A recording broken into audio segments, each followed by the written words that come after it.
Joining us today, ladies and gentlemen, is the Ultimate Fighter Season 27 lightweight runner-up, former lightweight Cage Titan champion, and the current welterweight Cage Titans champion, Joe SKELETOR Giannetti. What's going on, brother? Welcome to the show. What's going on? Thank you for having me. Our pleasure. Oh, like I was saying right before we started recording here, I'm an MMA junkie. I've been watching every season of TUF, and I would say towards the end of it, during the Fox era, your season was probably the best one in the Fox era, other than maybe the John Jones season. So, the cast and crew were entertaining, and B, dude, there was a bunch of studs on that show.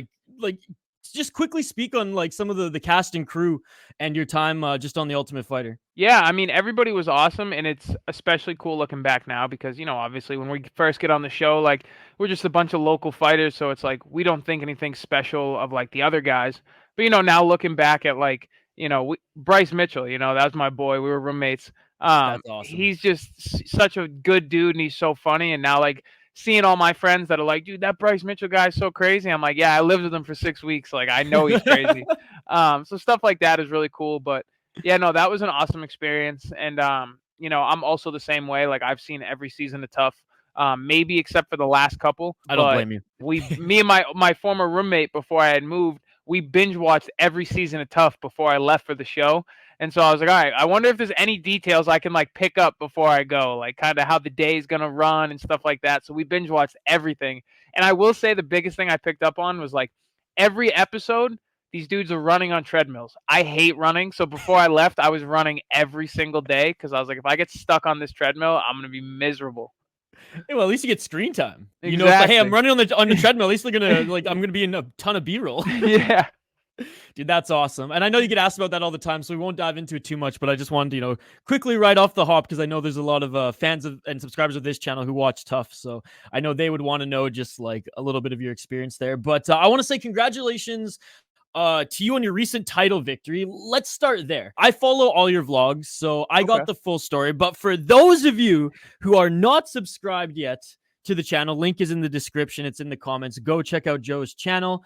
Explain what the week was like leading up to that welterweight fight, so up a weight class, short notice title fight. So I didn't really know what I was going to do after my fight before that. I had lost pretty quickly, but the bright side was I wasn't injured. So everybody's like, you can make a quick turnaround. You can make a quick turnaround. And I wasn't exactly chasing an immediate rematch. I didn't feel like I deserved it. So I was like, all right, who knows what's going to happen next? It's hard to find fights at 55. So maybe we'll just take a little time, get back in the gym, and just focus on improving. I signed up for a bunch of jiu-jitsu tournaments, stuff like that. And I was just training one night, and I came home, and Cage Titan shot me a text, and they were like, hey, you still trying to get on the card? Because I sent them a text, just in case. I was like, if anybody can't make it to fight night, hit my line, I'm ready. And I wasn't fully convinced that anything was going to actually happen, but I was kind of just on the fence of I want to fight, but I don't know if I should. And then they sent me a text, and they were like, you still trying to fight? And I was like, what's going on? And they told me that somebody had pulled out for the welterweight title that I had just vacated. And I was like, I'm definitely interested. I wouldn't have to cut weight, so I know that I can do that. And we had just randomly happened to be wrestling so much, so I was in good shape. So I was like, all right, my cardio is not a problem. My weight's not a problem.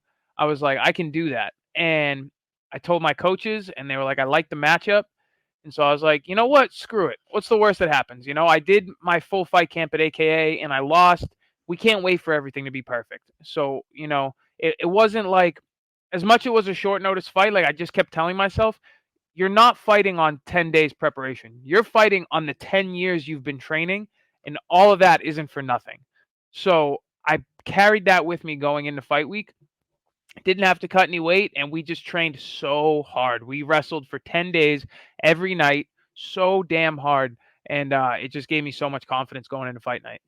Dude, well said there, man. And that was evident. You were just, even at the weigh-ins, because again, this is how much of a junkie I am, man. If Cage Titan posts the weigh-ins, I'm gonna watch it. Even at the ceremonial weigh-ins there, you just look like you're playing with house money. You're prepared for this. You've been doing this for so long. like you said, over 10 years, that when you get the call, like you're confident in taking it. And you say in so many interviews that I've seen in the past that like how to lose. A loss doesn't cripple you mentally. But having said that, how much did this last win mean to you, coming off the loss of lightweight and after a 5-fight win streak? It meant a lot, because Pat Casey was one of the guys that I had talked about fighting in the past. Because Okay. if so, my initial plan was, before I lost my lightweight title, was if I had won against Michael Dufort, there really isn't anybody else left for me at Cage Titans at 155. The guys that do want to fight me are coming off of losses, and I think they just want to be relevant, and they're not they've got bad records, so that doesn't do anything for me. And then everybody that's on the up and up or has a good record doesn't want to fight me. So I had 2 titles. I hadn't defended the welterweight title yet, so I told Cage Titans, because they were like, "What are we doing? Do we have to, like, do you want to vacate? Do you want to do this?" And I was like, before the Dufort fight, I was like, let me beat Dufort, and then I'll go defend the welterweight title. And they were like, okay. And then obviously I lost, and it gave me something to chase. So I told them, I was like, I don't want the welterweight title. I have somebody to focus on. I was like, let me focus on Dufort, and then we'll focus on that afterwards. And then, them calling me for the welterweight title, like I said before, can't wait for everything to be perfect. So I was like, you know what? Maybe it was meant to be. So I jumped in. Knowing Pat was a super tough opponent and beating him the way I did, I was like, okay, I did this on 10 days notice. Like, I'm that guy. You know what I mean? Like, if I can just keep my head on straight and get back to work, like, I'm going to get my lightweight title back, and then we'll see what happens after that. Did you have like the Karate Kid theme song going through your head after you just landed that shin to the face? You're the best around. I will say, like, honestly, the Karate Kid didn't even pop in my head after I did it. But then when I heard everybody else saying it, I was like, oh, maybe, like, a little bit. Dude, that was unreal, man, honestly. But I do, like you see on my YouTube channel, I follow the regionals. I try to show love to the prospects, to those going back to the regionals after like fighting in the big leagues. I just try to highlight these regional shows too, just so a lot of them can get more eyes. Like, I fell in love with LFA when I moved to Minnesota because they do shows there at Mystic Lake all the time, and going to a regional show, it has that old school UFC vibe. So having said that, when I was doing my top regional weekly highlights, dude, when you landed that, I was like, oh yeah, Joe's getting that top spot. And I'm hoping that he'll jump on the podcast. So again, thanks for jumping on. No problem. But every media outlet at the start of 2023, so last year, had you on their top prospects the UFC is looking at, or top returning UFC fighters, etc. However, the headline was. And quite frankly, you're still being mentioned on new lists going into 2024. So I got a couple questions here in one, and answer how you want. But has the UFC like been in contact with you throughout these last 5 years? Is there some sort of plan? Have other big promotions been calling in? And I ask you this only because, like, you're still so young at 28. I could see the UFC, again, from an outside perspective, wanting, a 22-year-old at the time in yourself to develop a little bit more. But having said that, what else can you do on the regionals, right? Like you said, Champ and Cage Titans, a very respectable regional show. Just want to fight on short notice, up a weight class. So what's next? So it's funny. I get asked that question a lot, and you can definitely, because people do this all the time on MMA Twitter, you can definitely go back to like right after I got cut, and guys were pulling out of fights left and right, or like people would get injured, or they needed a guy to fight somebody nobody would fight. And I was on Twitter like, I'll fight this guy, or I would watch a fight card and be like, that guy sucks, that should be me, I'll fight this guy. I was upset and frustrated after getting cut. 22-year-old kid living my dream, and I dropped the ball and the rug kind of got pulled out from under me. But, after these years and years, doing these fight camps at AKA and working with so many, high-level world-class jiu-jitsu guys at BTT Taunton, I've made so many improvements. So it kind of gives me that peace of mind that, like, okay, maybe I didn't get signed back to the UFC when I wanted, but I'm making strides. I'm making improvements, and it's only going to help in the long run, because I've said this since the day I got cut. When I get back in the UFC, and I will, it's going to be for a title run. It's not going to be one of those guys, and no knock on them. There's been plenty of guys that have made it to the UFC, got cut, made it back, got cut a couple times. I'm not really in this to play that game. I'm in here to make a title run, and I plan on doing that. So when it does happen, I'll be ready. I think there's always places for me to improve, and I do think that since I took that year off after losing at LFA during COVID, every day I am getting better, either physically, mentally, or technically. So the last thing that I really heard from the UFC was, I had a couple fights where I had some weight problems.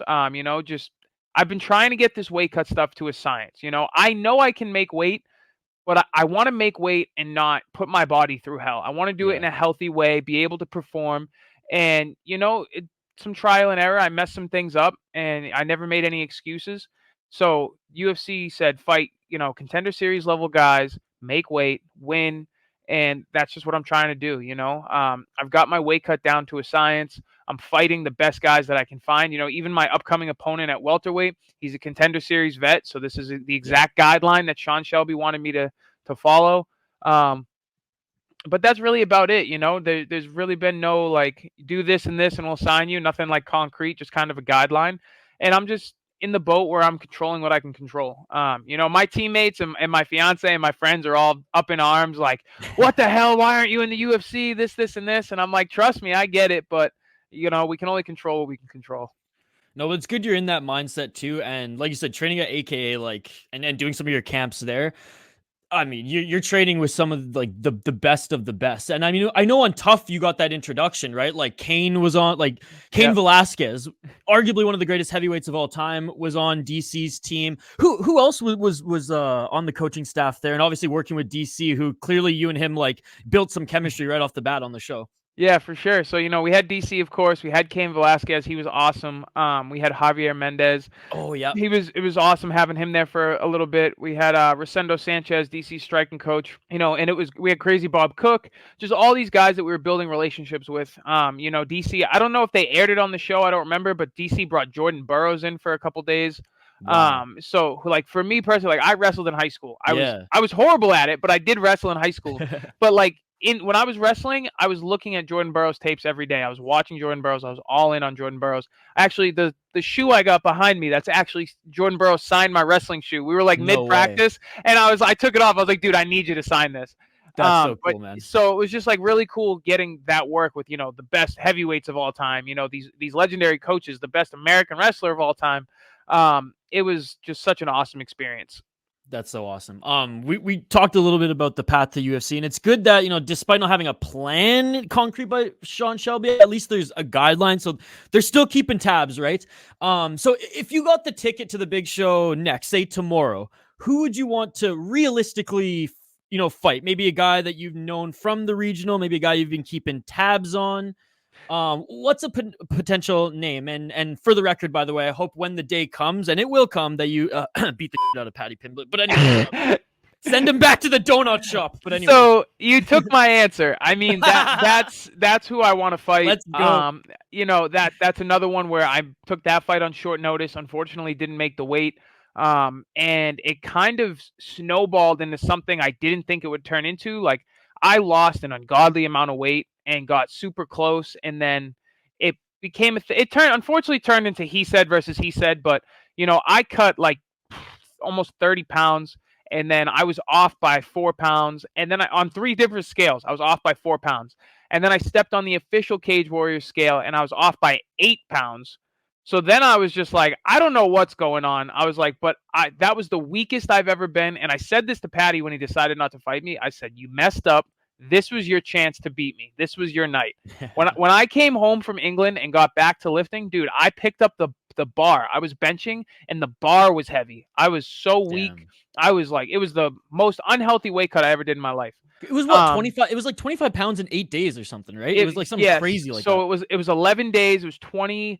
I was 184 and I got down to 160. So it was 24 pounds. But then when I stepped on their scale, I was 164. Yeah. So then I was kind of just like, okay, not only did I miss weight, but I missed by double what these 3 other scales said.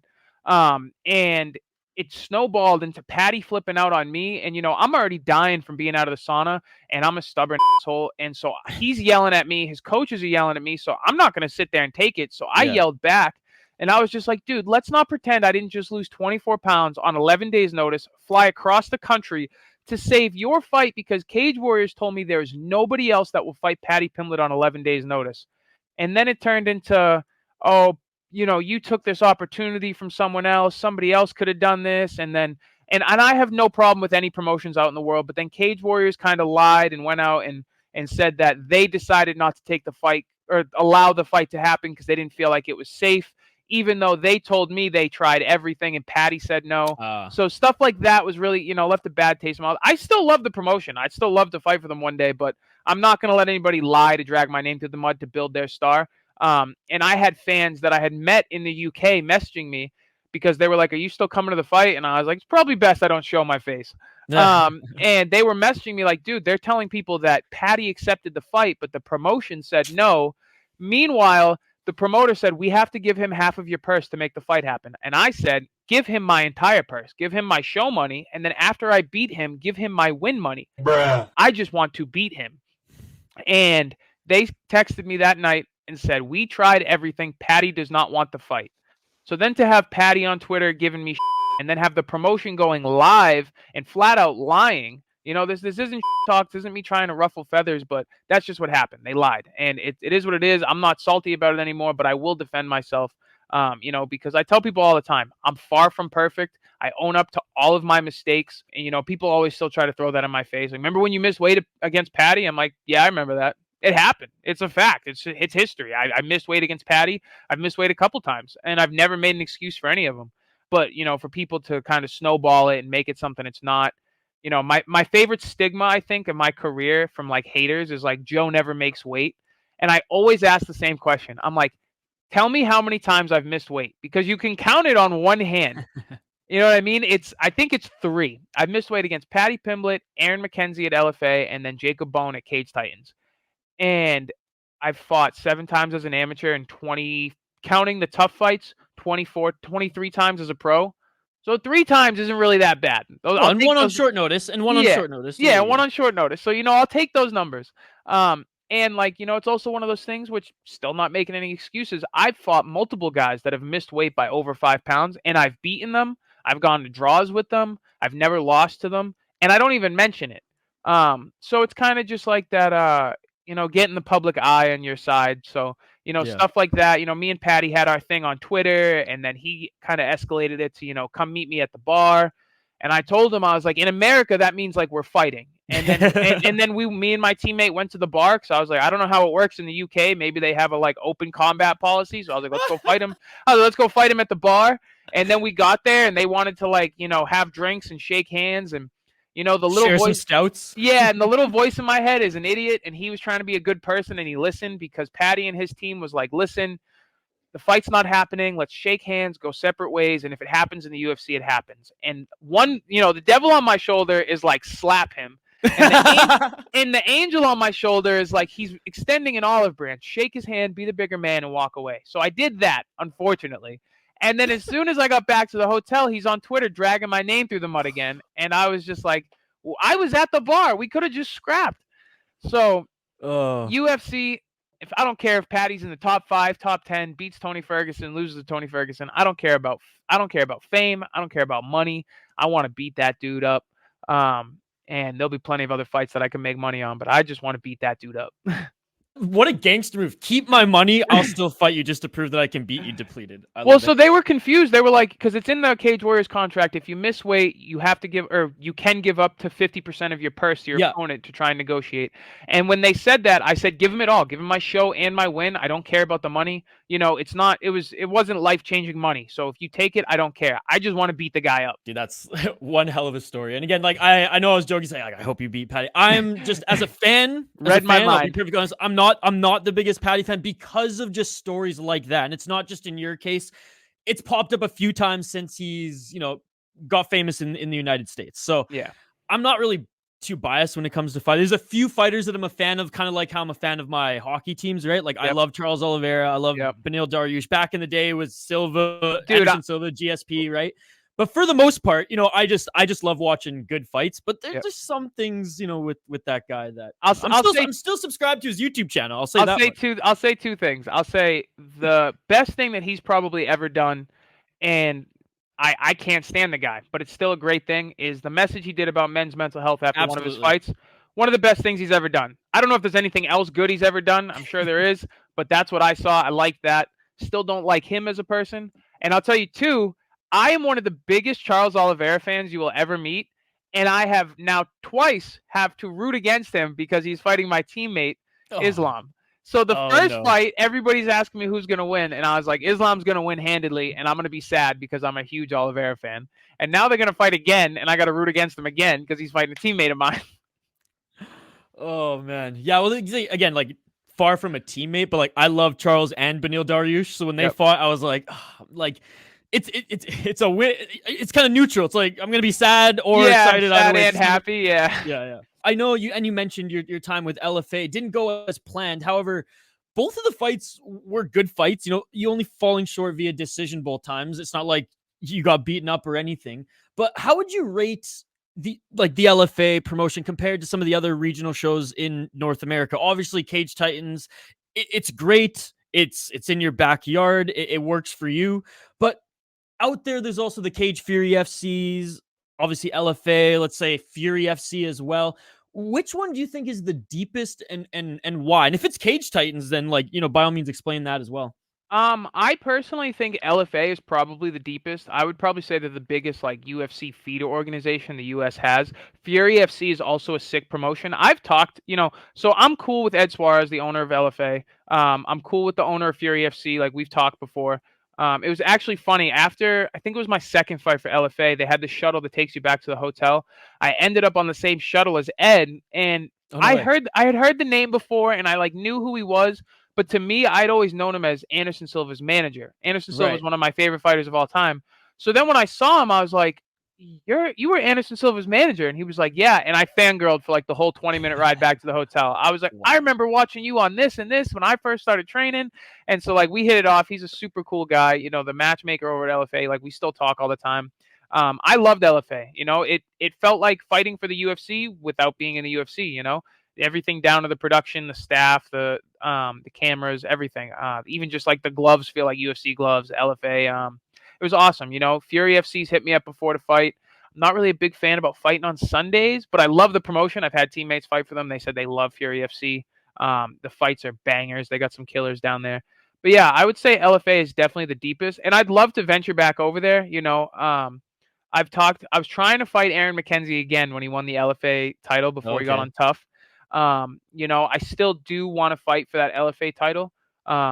Who knows? 2024 has so many options, because like I said, I think 170 at Cage Titans for me is deep. I think there's plenty of guys that I can fight. I think 155, I think the only person really left is Michael Dufort, so I do want to get that rematch back if he doesn't get signed to a big organization. So right now, I'm focused on Sean Lally at 170, a Contender Series vet, the Cage Titans 185 champ. So his resume does great things for my resume. So I do want to beat him, and then I would love to go down to 55 and beat Dufort, and then who knows, maybe back up to 70, or maybe we try and dabble with LFA again. I don't really know, but we have plenty of options, which is good because the past few years, a lot of people have said I've been active, but I like to be way more active. Like my first 3 amateur fights or my first 4 were within 3 months. Wow. My first 4 pro fights were within like 5 months. Like I want to be super active. As long as I'm healthy, I want to be super active, and it's tough, Even this year, I was supposed to fight in July. I was supposed to fight in not August, the card before July, but it didn't happen. I got sick and ended up in the hospital when I was cutting weight for my fight in March. So I was hoping to fight 4 or 5 times this year. It just didn't happen. So now with all these options of potential opponents and other promotions, I think 2024 is going to be a super active, super big year for me. In a similar vein, between some of these former MMA fighters starting promotions, which one do you think is the best out of these 3? Icon, which is Masvidal's, and we'll throw his bare knuckle MMA in Okay. that umbrella because he kind of does both of them. We'll do Uriah Faber's A1 Combat, which is actually picking up some speed now, and some of their champs have been invited to Dana White Contender Series. And Anthony Pettis FC, which has been putting on some awesome shows as well. Out of those 3, which one do you think is picking up the most steam? Honestly, I think Gamebred's bare knuckle MMA. I think it's just something new to the market, kind of how when bare knuckle boxing came out, Yeah. everybody just kind of, didn't know how they felt about it, kind of just wanted to like look a little bit and get into it. I watched it. It's crazy. I don't think I would ever do it, but it's crazy to watch. I'm a fan. What a card this weekend too, Yeah, eh? yeah, my buddy Randy Costa just fought on there, and dude, Oh, nice. his fight with Jason Knight was crazy. Randy's out of his mind. He loves that stuff. Dude, it's savage. It's absolutely it's like North Americans Lethway. It's nuts. Yeah. And I'll tell you what, I got into a lot of fights in middle school and high school growing up, and I've broken my hands multiple times. I guarantee I'd break my hands if I ever did bare knuckle MMA. So I'm like, that's not meant for me. I need the wraps. I need the pads. Give me the gloves. How Mike Perry doesn't break his hands every fight is beyond me. I actually just saw, I think it was Bare Knuckle posted the highlight of Mike Perry, and I was just so confused that he throws so hard and hasn't broken his hands. Like everything he throws is to finish the fight. It was crazy. But yeah, no, I think bare knuckle MMA is definitely the biggest taken off. But Anthony Pettis' is really cool too. You know, they actually offered me a fight for, I think it was their inaugural 170 belt against, it was a Contender Series vet. I forget his name, but I was looking to fight at 55. So I said no to the fight. And then, of course, here I am at 170 again. But I haven't watched Faber's promotion. I heard it's really good, but I just haven't seen it yet. So I think in order, I'd probably go bare knuckle MMA, Anthony Pettis, and then Faber's. Nice. Faber, like, it's good. They put on great fights. There's a lot of great highlights. I will say, kind of like when Krause was running or had some stake in FAC. Yep. They like to give their guys some favorable matchups. You kind of know who's going to win before the fight. Yeah, and they have good commentary. But Uriah Faber's on there, and you can tell when his guy's fighting. Let's just say. And again, nothing against him. I'd be the same if I was coaching a guy, right? But it's one of those things where when I was doing some commentary for it on my channel, people were like, "Oh, that's a Faber guy," and I was like, "How can you tell?" I didn't even like look on Tapology yet. Though, like, just listen to him. He's swooning over him. That's funny. All right, let's pivot quick. I got a couple more for you here, man, and then I'll let you go. What inspired you to start your YouTube channel and go down that creative venture? Again, I love the variety that you're working on. I love your vlogs, your training footage, the gaming stuff. I'm not a gamer personally, but I can tell like it's something you're super into. And do you do it all yourself?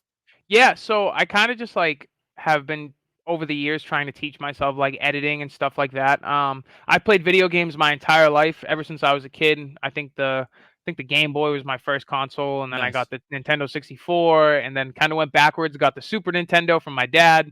Yeah, I've been playing video games my whole life, and then a few years back where like streaming kind of started blowing up, I was like, I mean, I'm gonna play video games anyways, so I might as well just like do it and kind of hang out. And it's a really cool way to like hang out with my fans, and it's different. You know what I mean? Growing up, what do you always see? You see like MLB players doing press conferences, and you see guys doing like guest appearances. But it's like I can just sit at home and play video games like I actually want to, and I can still talk to my fans. They can ask me questions, do stuff like that. Like I hate going like I would hate to go do press conferences all the time. You know what I mean? Like just sit down and answer a bunch of questions, and I feel like they're very not stoic, but like almost bland. You know what I mean? Where it's the like same question every time. Yeah. Yeah. In same a similar question. sense. Exactly. But like with this, it's like my fans are in the chat. They're asking me what they want to know. Like, when's your next fight? Are you sore from that last fight? How are you doing? And then it's like, especially if they're into video games, it's like, you're probably going to see me mess something up and it's going to be funny. And then once in a while, I'm going to do something wicked cool. So that's been a really cool venture for me. And then, YouTube is something that I've been thinking about for a while. And I think it's just one of those things where nowadays the MMA pool all over the world, not just the US, there's fighters every 10 feet. Somebody knows an MMA fighter. I remember when I started training like 10 years ago, everybody around here was like, "Oh yeah, my cousin's sister's brother knows Joe Lozon." I'm like, "Oh, that's cool." Now every day somebody's like, "Oh yeah, my second cousin's boyfriend is an MMA fighter." Or, "Oh, this girl's an MMA fighter." So we all have our own battles and struggles coming up in the sport, and I feel like maybe that's just why we all end up being fighters. We're not the wealthiest. We don't come from the best backgrounds most of the time. So I feel like we all kind of get thrown in the same pool. And having my YouTube channel, you can see specifically what I go through. While not trying to be like, woe is me and depressing, just, letting people know, like, I'm just like every other fighter. I go through my stuff. Here's my stuff I go through leading up to everything. And, a lot of people seem to be liking it. And like I said, every day I'm just trying to get better and better at the editing and the storytelling and stuff like that. It's cool to be able to like empathize with the fighters, especially like you said, with your fans interacting with you on the gaming side. And with me, one of the moments where I was like, oh man, like again, this guy's just an everyday person. He's a savage in the cage. But it was when it was one of your last vlogs. I think it was the one right before you won your title. And you were making like avocado on toast or something like that. And then the next scene, you're like, yeah, didn't even eat that, fell asleep when I, next scene when I like sat down. And I was just like, man, he's just he's just an everyday guy working hard, chasing his dream. And biggest thing I try to spread, I try to let people know, like, I am as average, no pun intended, I am the most average Joe you can find, just trying to chase a dream, and literally anybody can do the same. It won't be easy, but literally anybody can chase their dream. Giannetti MMA, I will link it in the description of this when you guys are watching as well. Let's talk some other sports here as well. I know you love basketball, and growing up you played basketball, but bro, I'm Canadian, so Toronto, the Raptors, and the NBA. It's NHL country up here, baby. And I moved to Minnesota, so it's the friggin' state of hockey. Let's go. I love seeing you walk out in the Bruins jersey, man, showing them some love. I loved, in your last fight against the Canadian, the little, the Canadien Boston rivalry there. That was super cool.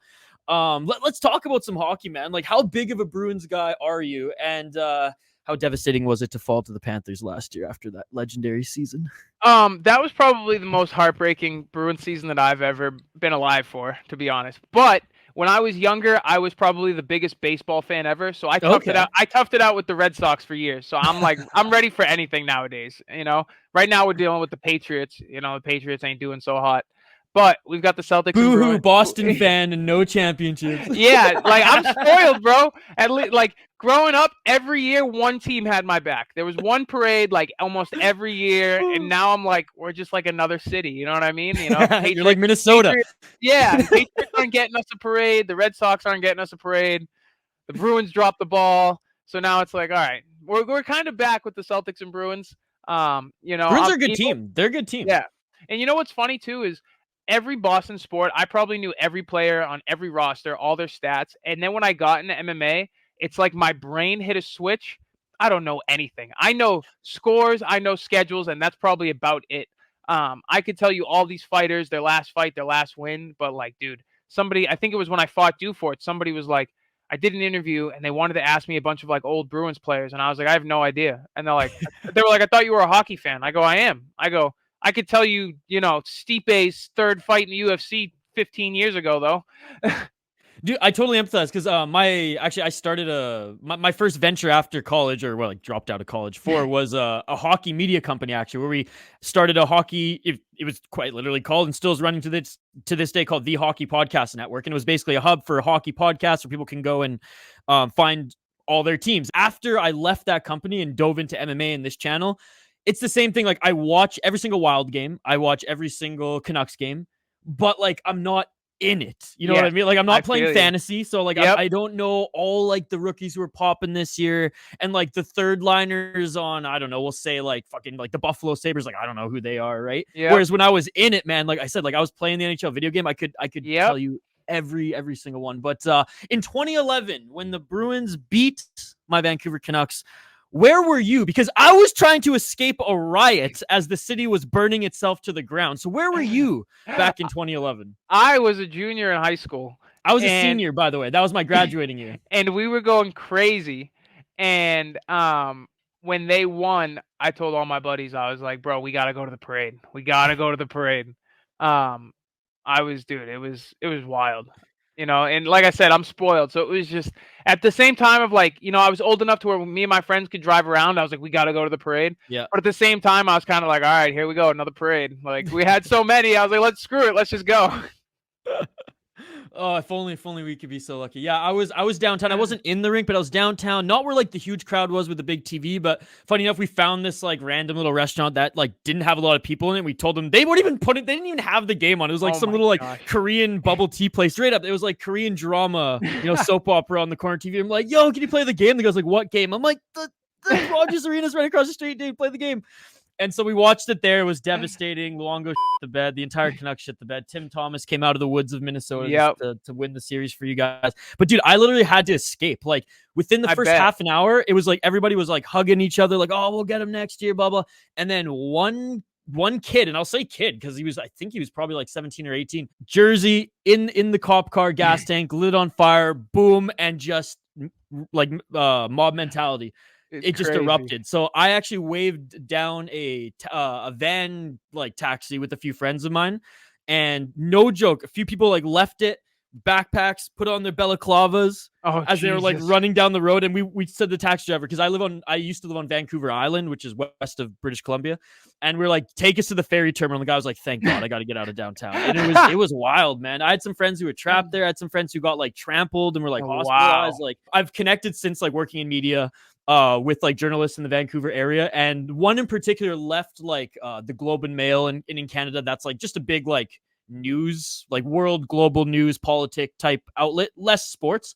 And he left that publication to do sports. And he said that he had fellow journalists globally like texting him being like, are you guys like overthrowing your government? Is there like, is this revolution? He's like, sigh, no, we lost an ice hockey game. Pretty much the same at that point. In Canada, pretty much the same, man. Pretty much the same. Okay, last questions here, man. And again, appreciate your time. With the PFL, we'll focus back to MMA here. With the PFL's recent acquisition of Bellator and how they're going to continue running it, it kind of raises my eyebrows, and I imagine the fighters' eyebrows, and well, pretty much the entire MMA communities. First of all, are you like heart set on UFC at this stage in your career, or would there be any other big promotion that could sway you? So I'll say this, and I'm going to say it because I think I deserve to myself. Yep. I don't even know how to say it. I owe myself to say it, but I don't fully believe it. I think that there's probably a number out there that a big promotion could send me and say, this is what we'll pay you to come here. And I would probably take it. I don't fully believe that in my heart, but I owe myself that to at least say it. Yeah, fair enough, man. But it's always been my dream to fight in the UFC. I was right there, almost got there, dropped the ball, and I've been working back ever since. Because like everybody always says, and I always forget, I'm only 28. The athletic prime in this sport is always rising. I think we're at like 33 or 34 is the new 30. I've got so much time left in this sport. So I always tell people to go to another organization because I didn't cut it in the one that I always dreamed of. Just doesn't sit right with me. And I don't want to look back on this sport and be like, yeah, man, I was on the fast track to the UFC. I was undefeated as an amateur, undefeated as a pro, lost one and got cut from the UFC. And then I said, no, that's too hard. I'm going to go somewhere else. Not to say it's easier to be in PFL or Bellator, but the dream was UFC. So to go somewhere else because I, lost, I wouldn't be able to live with myself and sit back and tell my future kids and grandkids like, yeah, I did great. But then when it got hard, I found something quote unquote easier. At the same time, it is a business. So, if somebody dropped, I'm not even going to put a number out there, but if somebody dropped a really large number to go to their organization, maybe I would sway over there. But my heart and soul is set on the UFC. Hey, Shotzi's throwing money around left, right, and center, man. So. No, fair enough. And again, well said and great answer there. As a fan of the sport, so like take yourself out of like the fighter role for a sec. What are some of your favorite promotions outside the UFC? I'll say mine in order are one championship, just honestly because of the kickboxing and Muay Thai involved. Yep. Like one Friday fights. I don't know if you watch those. Unbelievable. Every Friday, free on YouTube. They keep them up there. It's just straight Muay Thai at the Lupini Stadium, and they're absolute savage, dude. And most of them are just Thai guys trying to earn a contract, kind of like Ultimate Fighter and Contender Series 2-1. Those are savage. And then I really love Ryzen because Pride FC, that's what really got me into MMA. My dad used to wake me up at 2 a.m. to watch the old Pride card. So I still to this day wake up or stay up to watch Ryzen. Soccer kicks, knees to ground opponent. I mean, we ain't the pacifist fighters league here. We like elbows exactly on this channel. And then honestly, KSW. Now I know they don't allow knees to grounded opponents. And from a fan point of view, those roided up savages put on great shows. So as a fan, those are my three. What are yours? Not from the fighter, Joe, but from the fan, Joe. So as a fan outside of the UFC, I wholeheartedly agree. I've been hearing that, like ONE FC spends so much money on their promotions, they lose money, As a fan, I don't care about that. Exactly. I don't care. Putting on shows, let's go. Yeah, as long as the show's there. And I think the biggest thing I love about it is, like you said, they do the Muay Thai, they do small glove Muay Thai, they do MMA, they do Jiu-Jitsu, they do the crossover fights with Mighty Mouse, the half Muay Thai, half MMA. Like that stuff is awesome. It's innovative. And, it's just nice seeing that change up in pace. And same exact reason I put Ryzen right behind them because I love the Pride era. Pride was amazing. I remember when they used to just play the Pride highlights on Access TV. Yeah. And me and my buddies would just sit there and watch like the 3 hours of Pride highlights all day. And then I don't know about a number 3. I would probably have to say it's a tie now, the same organization, but it would be a tie of PFL and Bellator. Yeah. You know, I grew up watching UFC and Bellator, and then, you know, I haven't consistently watched PFL a lot, but I've seen, you know, the way they post stuff and the highlights and their finishes and stuff. I like their production. I think it's really cool. I also do like their, like, kind of, they have like a season to it, kind of like hockey or baseball or stuff like that. I think that's another nice change of pace. You know, I just like seeing different stuff, you know, because you never know what's going to work out, what's going to phase out. So I like those organizations that kind of take a risk a little bit and, you know, throw curveballs. I'm never gonna dog Bellator. I've always given Scott Croker his flowers. I loved what he did with Strikeforce, and I say to this day, like, the UFC wouldn't be where it is today without Strikeforce. Like, everyone says, oh, Pride and WEC. Yes, WEC 100% shot huge talent, right? Yep. With Korean Zombie, Pettis, Henderson, Aldo, Faber. Like, Strikeforce had the megastars. They had Rousey. They had DC. I mean, they had Verdum, who was champion. Like, you look at this, the Rockhold. Like, you look at the freaking Strikeforce roster when the UFC got them. That literally shot the UFC to next level, because Pride, as much as you and I loved it, Shogun was like kind of the last one who really had a little bit of juice left, and even then he really didn't. Right, he won the title and then lost it to Jones, and it was over there. So exactly, love it, man. I just love how much of like a junkie you are, much like myself, because nobody that I've interviewed yet, no one who I've talked to, even as an amateur fighter, like, even says that they watch Ryzen at all. And so this is what I tell people all the time. Before I was a fighter, I was a fan. So going into being a fighter, like, obviously winning is the first goal, but like, I also know what kind of fighter I like to watch. And I don't ever want to look back and watch my fights and be like, well, this sucked. You know, I mean, you got to do what you got to do to win. But at the same time, like, I don't get paid by the hour. I want to get in there and put people away and get out. But yeah, no, I love MMA.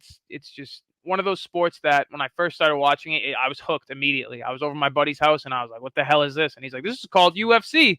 And it was over from there. What was the fight, if you don't mind me asking? What was the first fight? It was, to this day, I can't remember if it was a replay or if it was live, but it was Anderson Silva versus Forrest Griffin. And it was like watching a movie. It was like, I was like, he's like, this is fighting. And then I'm seeing Anderson with his hands down, bent over. I'm like, this is not fighting. And then he knocks Forrest Griffin out. And I was like, this is the most amazing thing I've ever seen. So like, that fight, amazing. Like, I got chills just thinking about it. For me, that moment was, because I'm a little bit older than you, so I've been watching a little bit longer.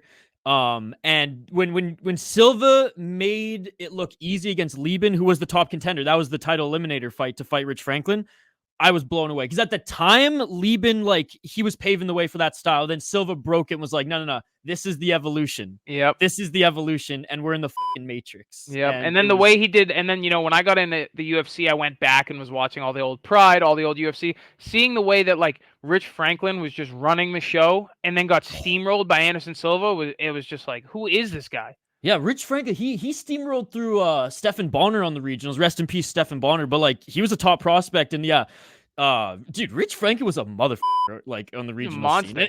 It's awesome to see what he's doing with one championship right now, because they need, you know, faces like that. But anyways, Joe, I've taken up more of your time than I could have ever asked for, so I appreciate you, brother. Please let everyone know one more time where they can find you, socials, your new podcast that I heard is coming out, your YouTube channel. Plug away, my friend. So every social media you can find me on: Facebook, Instagram, Twitter, TikTok, YouTube, Threads, Twitch, Kick. Anything else I forgot, you'll find me there. It's at Giannetti MMA. It's 2 N's and 2 T's. It's super Italian. It messes everybody up. But yes, the Fighters Fight podcast is coming out soon. I had an original release date of today, but it's getting pushed back a little bit. Basically what it's going to be, starting out, it's going to be kind of like my vlog. I just want to get fighters on, and it'll probably be starting off a lot of local guys around New England. I just want to get guys on, and girls, and just everybody has a fight. You know, every fighter has a fight outside of their cage or their ring or whatever, and I want people to know theirs specifically. Nice. So it's kind of like a fast line to, you know, how I vlog my struggles and things I go through. I want people to see other fighters and see what they go through. Because, you know, as much as I go through and as much stuff happens in my life, I have friends, I have family that go through so much worse. And if you didn't know them, you wouldn't know they were going through those things. And I personally can't go, I would never be able to make it through some of the things my friends and family go through. So I just want those fighters to get that recognition of, like, you might not be the best in the world. You might just be a good local, but you made it through all this stuff.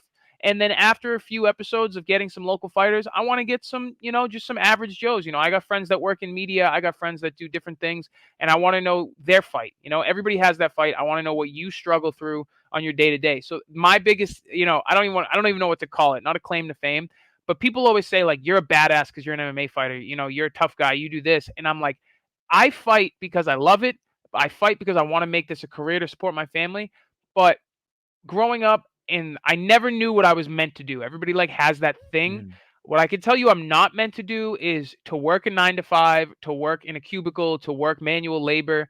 I just, you know, so you can call me lazy, you can call me soft. I just like can't do it. I can't You're work an artist, man. You're an artist. Yeah, You're a martial artist. I can't work a job that I hate. I just can't do it. That makes sense. It You're makes a me fighter. miserable. Exactly. But there are people out there that work these jobs that they absolutely hate to provide for their family. And I think personally that makes them a badass. That makes them tough. Nice. Because I can knock out whoever I knock out. I can choke out whoever I choke out, but I am not tough enough to do that. I'm just not. And I know myself enough where I'm like, you could put me in against Francis Ngannou for any amount of money and I'll fight him. But you tell me to go sit in a cubicle for 12 hours every single day, I would never be able to do it. I just can't. So after getting some fighters on and showing their struggles, I want to just get the Daily Joe on here and, you know, let them know no matter how good or bad you're doing in life, you're going through shit. I want people to know what you're going through and what you push through.